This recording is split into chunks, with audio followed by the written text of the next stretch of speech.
Ayan guys, magluluto tayo ng sinarsangan pork belly. Ayan, nagmarinate po ako dyan ng karne. Ayan po yung mga ingredients, sibuyas, bawang, bell pepper. Dalawang klase po yung pinili kong bell pepper. Parang Christmas, diba?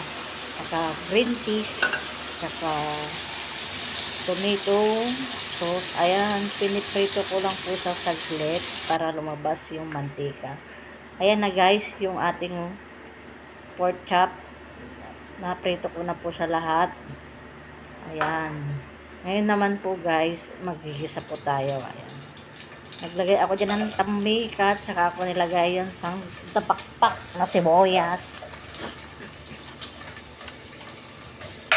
Sa tayo umikos-mikos.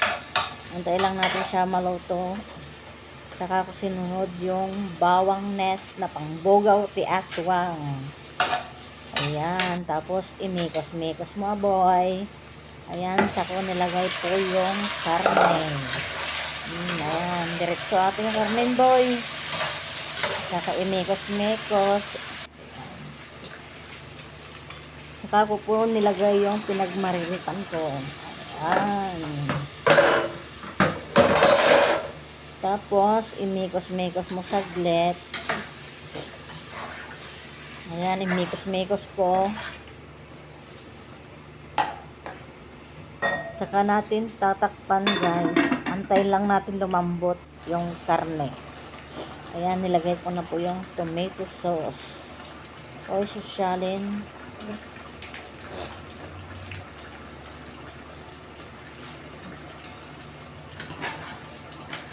Tapos, kiwar-kiwar ko manin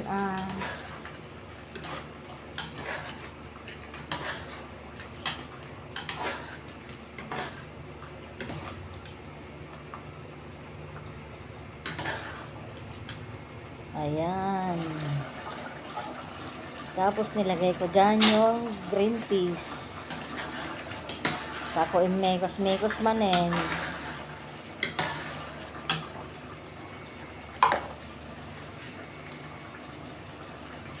Ayan, isunod natin ang bell pepper. O diba? Red at saka green. Kasi Christmas na. Parang maganda yung kulay niya. Ayan, saka imekos-mekos.